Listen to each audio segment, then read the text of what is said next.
What's going on, everyone? We need to talk about what just happened because this is absolutely massive. Kevin Stefanski just held a press conference that has the entire NFL on fire right now. Dillon Gabriel's future with the Cleveland Browns is hanging by a thread, and what the head coach said today tells you everything you need to know about where this situation is headed. This could change the entire trajectory of the franchise, so you need to hear exactly what went down. Let's get right into it. The Cleveland Browns just lost to the worst team in the NFL.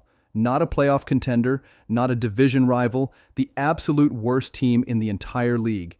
Think about that for a second. This was supposed to be your guaranteed win. This was the game where you get right, where you build confidence, where you stack a victory and move forward. Instead, they got completely dismantled in ways that make you question everything about this organization from top to bottom. This isn't just a bad loss. This is the kind of loss that destroys seasons. This is the kind of loss that gets people fired. This is the kind of loss that makes organizations blow everything up and start over. And based on what Kevin Stefanski said today, that's exactly what might be coming. But we need to understand the full picture here, because when you break down what actually happened in this game, you start to see why the head coach sounds like a man who's run out of answers. Special teams completely collapsed. 2 return touchdowns in the first quarter alone. 2 of them. Do you understand how catastrophic that is? Special teams are supposed to be your foundation, your reliability, the one thing you can count on even when everything else falls apart. Instead, they became the primary reason this game was over before it even really started. When you give the worst team in the NFL 2 return touchdowns before the offense even gets going, you're basically giving them the game on a silver platter. Stefanski addressed this immediately in his press conference, and you could hear the frustration in every syllable. He said they're going to lose as a team, everyone owns it including himself, but it's extremely disappointing how the game unfolded. Obviously, you can't give up 2 return touchdowns. That set them back initially, and then they just didn't do a good enough job in any facet. Any facet. The head coach of an NFL team just admitted they failed in every single area of the game. Offense, defense, special teams, nothing worked. That's not deflecting blame or using coach speak. That's a man watching his team completely fall apart in real time. But here's what should terrify Browns fans. Despite acknowledging this total failure, despite admitting nothing worked, Stefanski ended that statement by saying they're just going to keep swinging. Keep swinging. That's the response. After the most embarrassing loss of the season, after giving up return touchdowns and 6 sacks and countless penalties, the plan is to just keep swinging. That doesn't sound like a coach with a plan. That sounds like someone who's out of ideas and hoping something changes through sheer willpower. The reporters started digging deeper, and that's when things got really interesting. When asked about the kickoff return touchdowns, Stefanski gave the classic non-answer. He said they have to look at it to really find out what happened, but anytime something like that occurs, they just have to do a better job. Special teams are about 11 guys doing their job, and they didn't do their job. That's not a plan. That's not accountability. That's generic coach speak that means absolutely nothing. Everyone knows you need 11 guys doing their job. The question is, why aren't they, and what's being done to fix it? Stefanski had no answers. Then they moved to the offense, and this is where everything starts connecting to Dillon Gabriel's future. A reporter asked what Stefanski liked about the offense early versus what was missing after that initial success.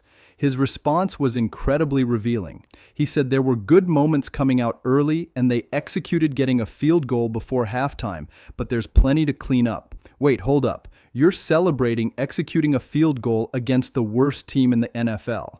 That's your offensive highlight. A field goal is what you're pointing to as evidence of success. That tells you everything about how low the standards have fallen for this offense. But the real bombshell came when reporters started asking specifically about Dillon Gabriel. This is the moment that has everyone talking, the exchange going viral across every platform, the answers that have people questioning whether Dillon's time as the starter is about to end. Because Kevin Stefanski's responses were not what you want to hear if you're Dillon Gabriel. They weren't reassuring. They weren't confident. They were the kind of answers that make you realize your head coach is losing faith fast. A reporter asked Stefanski to assess Dillon and where he saw improvement from the first 4 games. This should be easy for a coach who believes in his quarterback. This should be an opportunity to show confidence, to rally support, to make it clear your guy is the guy. But that's not what happened. Stefanski said he has to look at it to give a better evaluation, but he knows there are plays Dillon is going to want back. He thought Dillon made some plays with his feet, but he can always improve. That's it. He can always improve. That's not a ringing endorsement. That's not my quarterback fought hard and gave us a chance. That's not I believe in Dillon and we're building something here. That's a coach who's already mentally moving on. The most damning moment came when a reporter asked about the 6 sacks Dillon took. 6 sacks in one game against the worst team in the league is absolutely unacceptable at any level. 4 of those sacks came from one Jets defender, Will McDonald. Stefanski said it's premature to say anything until he looks at it, but it's typically a combination of things, whether it's offensive line, protection plan, or receivers getting open. Notice what's conspicuously absent from that list.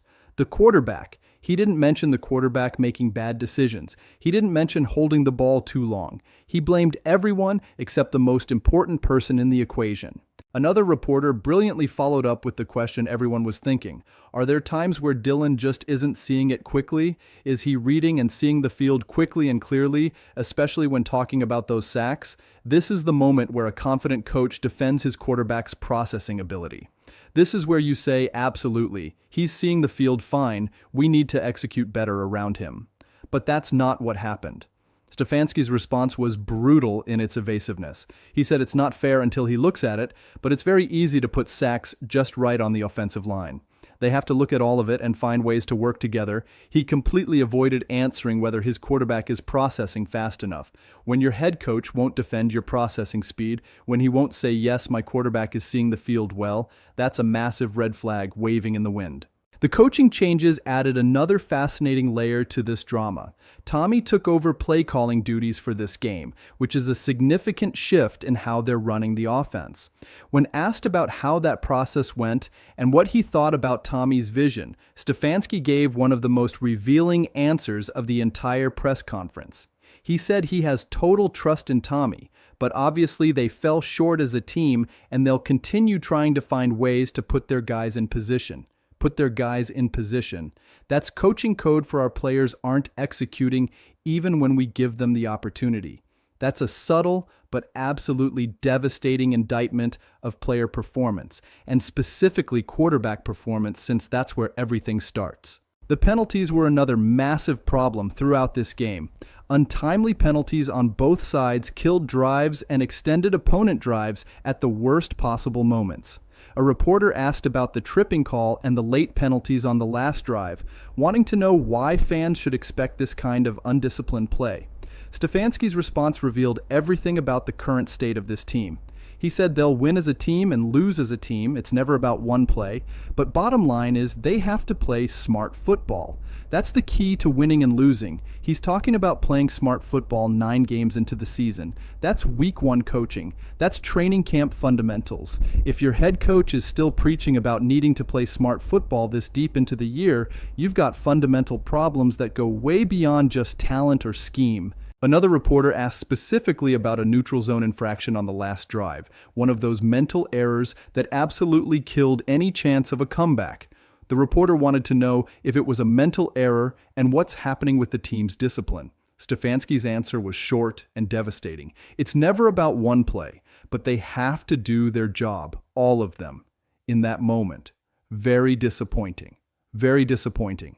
That's not the language of a coach who believes his team is close to figuring things out. That's the language of someone watching his team self-destruct and feeling powerless to stop it. But the absolute biggest moment of the entire press conference, the question everyone had been waiting for, the moment now being replayed and analyzed on every sports show across the country, came near the end. A reporter asked the million-dollar question. With the team losing this game and now being behind the 8 ball, do you stick with Dillon Gabriel after this game, or do you think about making a change? This is it. This is the moment of truth. This is where a head coach either shows unwavering support for his quarterback or starts the process of moving on. This is where careers get defined and futures get determined. Kevin Stefanski's answer, while technically supportive on the surface, was anything but reassuring when you actually break down the words and the context. Stefanski said we're going to stick with Dillon. Okay, that sounds good initially. That sounds like support. But then he immediately followed it up with qualifiers that completely undermined that supposed support. He said, "This is a young player that you're always trying to get one game better and those types of things, but they have to play better as an offense and coach better. All the above." Let's unpack what he actually said because the subtext is screaming.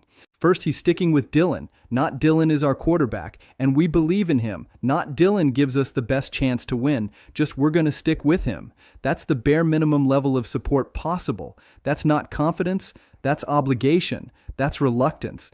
That's what you say when you don't have a better option readily available, but you're not happy with what you have. Second, he immediately pivoted to talking about Dillon as a young player. They're trying to get one game better. That's development language. That's project language. That's not what you say about a starting quarterback on a team trying to win now. You're treating him like a rookie who needs reps to develop, not like a franchise quarterback leading you to victories. That subtle distinction matters enormously. Third, and this is the most damaging part, he ended by saying they have to play better as an offense and coach better, all the above. He spread the blame so thin it became meaningless.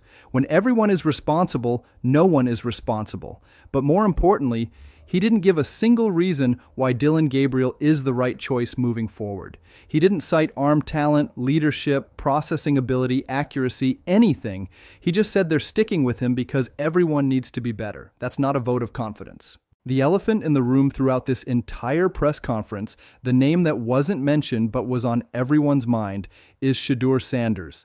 The reporters didn't directly ask about Shedeur in this particular press conference, but the question about making a change at quarterback is inherently about him. Everyone knows he's waiting. Everyone knows he's the future. Everyone knows that if Dillon continues struggling, Shedeur is getting his shot. And based on Stefanski's lukewarm support of Dillon, that shot might be coming sooner rather than later.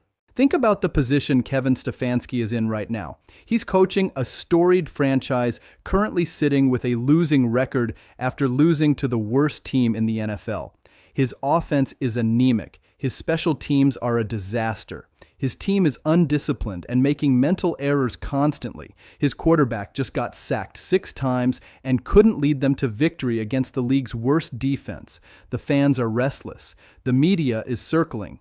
The front office is watching every single move. What does he do? On one hand, making a quarterback change right now sends a message that he's panicking. It creates more instability in an already chaotic situation. It potentially destroys whatever confidence Dillon Gabriel has left. It puts enormous pressure on a young quarterback who hasn't taken a regular season snap yet. It could backfire spectacularly and make things even worse. Those are legitimate concerns and real reasons to stick with your starter. On the other hand, the definition of insanity is doing the same thing repeatedly and expecting different results. Dillon Gabriel has had his chances. He's had opportunities to prove he's the guy. And while he's shown some bright moments, he's also had catastrophic failures. 6 sacks in one game isn't bad luck. That's a combination of poor offensive line play, yes, but also poor decision-making, slow processing, and failure to get rid of the ball when necessary. At some point, you have to try something different. At some point, you have to see what else you have. At some point, you have to give Shedeur Sanders a chance to show what he can do. The comparison between Dillon Gabriel and Shedeur Sanders is one of the most fascinating storylines in football right now. Dillon is the incumbent, the guy who earned the job, the one with game experience and actual NFL tape. He knows the offense. He has chemistry with the receivers. He understands the speed of the game. Those are real advantages that genuinely matter, but he's also shown definitive limitations. The processing speed concerns are legitimate. The decision-making in pressure situations has been questionable. The inability to avoid sacks and make plays when games are on the line has been a consistent problem throughout his time as starter. Shedeur Sanders represents the unknown, but an incredibly intriguing unknown. He's got the pedigree as the son of NFL legend and current coaching sensation Deion Sanders. He's got arm talent that scouts absolutely love. He's got the confidence and swagger you want from your franchise quarterback. He's got the media savvy and star power that could energize a fan base desperate for something to believe in. He's also completely unproven at this level. He hasn't faced NFL defenses. He hasn't dealt dealt with NFL speed. He hasn't experienced the pressure of starting in front of 70,000 screaming fans with playoff implications on the line. He could be incredible. He could struggle mightily. Nobody knows for certain. What makes this situation so compelling is that Kevin Stefanski clearly doesn't have a definitive answer. If he was absolutely convinced Dillon Gabriel was the guy, his support in that press conference would have been stronger, more definitive. He would have listed specific reasons why Dillon gives them the best chance to win. Instead, he gave the most tepid, qualified, reluctant endorsement possible while leaving the door wide open for a change if things don't improve immediately. The phrase "we're going to stick with Dillon" is doing a lot of work in that answer. It's not "Dillon is our quarterback, period." It's "we're going to stick with him." That implies temporary. That implies conditional. That implies one more chance. Dillon Gabriel is on the shortest leash imaginable right now. One more bad game, one more six-sack performance, one more loss to a team they should beat, and Kevin Stefanski will have no choice but to make the change regardless of what he said in this press conference. Let's talk about the broader context, because it absolutely matters for understanding this situation. The Browns are a franchise desperate for quarterback stability. They've cycled through so many quarterbacks over the years, it's become a running joke across the entire NFL. They've tried veterans, rookies, retreads, everything imaginable, and nothing has worked consistently for any extended period. So when they invested in Dillon Gabriel, there was genuine hope that maybe finally they had found their guy, someone who could be the long-term answer, someone who could grow with the team, someone who could develop into a legitimate franchise quarterback. But 9 games into the season, that hope is fading fast. The flashes of potential are still there occasionally, but they're becoming fewer and farther between. The mistakes are piling up, the losses are accumulating, and the patience of everyone involved, from the coaching staff to the front office to the fans, is wearing dangerously thin. Nobody wants to admit they made a mistake with Dillon. Nobody wants to start over at quarterback again. But if the current trajectory continues, they might not have a choice. This is where Shedeur Sanders enters the conversation in a major way. If you're going to make a quarterback change, if you're going to pull the plug on Dillon Gabriel's time as the starter, you need someone worth changing to.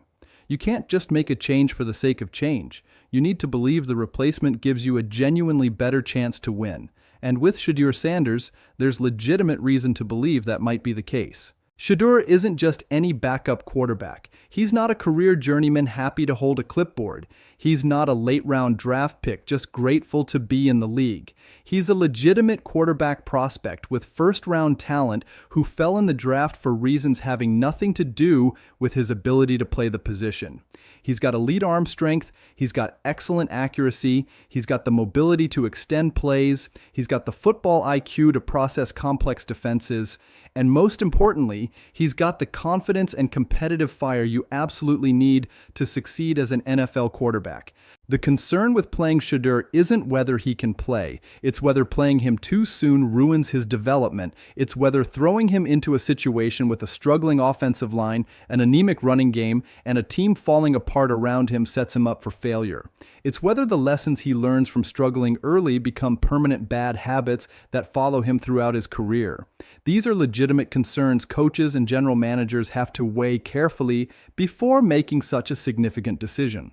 But here's the counter-argument that's equally compelling. At some point, you have to let your young quarterback play. You can't protect him forever. You can't wait for the perfect situation because the perfect situation never comes in the NFL. And frankly, the situation isn't going to get much better by waiting.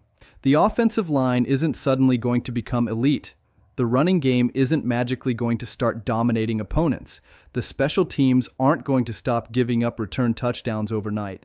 These are systemic issues requiring time and roster changes to fix properly. So, if you're going to struggle anyway, why not struggle with your potential franchise quarterback getting valuable experience? Why not see what you have in Shedeur Sanders while the season is already going sideways?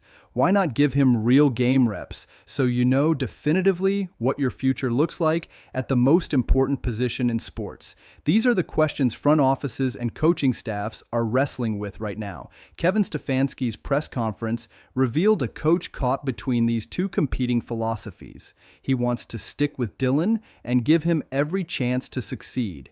He wants to be loyal to the guy who earned the job through the offseason and training camp. He wants to avoid creating a quarterback controversy that could divide the locker room and create even more problems than it solves. Those are understandable motivations for any head coach in this situation. But he also sees the same things everyone else sees. He sees the 6 sacks, he sees the slow processing, he sees the inability to beat the worst team in the league, and he knows that at some point, loyalty becomes stubbornness, and stubbornness becomes a fireable offense when you're not winning games. That's the tightrope he's walking right now, and based on his answers today, he's running out of rope fast. The reporter's question about sample size was particularly interesting in this context. They asked what Stefanski feels is an adequate sample size to properly evaluate a quarterback, especially a young quarterback. Stefanski completely dodged the question. He said it's hard for him to speculate, but every single outing their guys get, they're going to look at it and try to learn from it. That's not an answer. That's an evasion. But it's also revealing because it shows Stefanski himself doesn't know when the right time to make a change is. He's evaluating game by game, waiting for something to click or something to break completely, making decisions based purely on what he sees each week. The reality is, this situation is approaching a breaking point rapidly. Dillon Gabriel has maybe one more game, maybe 2 at the absolute most, to show significant improvement. If the Browns lose their next game, especially if they lose badly, or if Dillon has another multi-sack performance where he looks overwhelmed, Stefanski won't have a choice anymore. The pressure from ownership, from fans, from media, from everyone will be too intense to resist. Shedeur Sanders will get his opportunity whether the coaching staff thinks he's ready or not. What happens next will define the trajectory of this franchise for years to come. If they stick with Dillon and he figures it out, they'll look brilliant for showing patience and developing their young quarterback properly. If they stick with Dillon and he continues struggling, they'll look stubborn and foolish for not making a change when it was obvious they needed to. If they switch to Shedeur and he succeeds, they'll be celebrated for making a bold move that saved their season. If they switch to Shedeur and he struggles, they'll be criticized for rushing him into action before he was ready and potentially damaging his confidence and development. There are no easy answers here. There's no obvious correct path forward. Both options carry significant risk and potential reward, but what's clear from Kevin Stefanski's press conference today is that the clock is ticking on Dillon Gabriel's time as the starting quarterback for the Cleveland Browns. The support from his head coach is lukewarm at best. The results on the field have been disappointing. The team just suffered the most embarrassing loss possible. And waiting in the wings is one of the most talked about young quarterback prospects in football ready to take over. This is the kind of situation that changes franchises one way or another. Decisions made in the next few weeks will echo for years throughout this organization. The pressure is mounting. The stakes couldn't be higher. And based on everything Kevin Stefanski said today, we might be witnessing the final days of the Dillon Gabriel era in Cleveland, whether anyone is ready to admit it publicly or not. The Browns are at a crossroads, and the path they choose will determine everything about their future.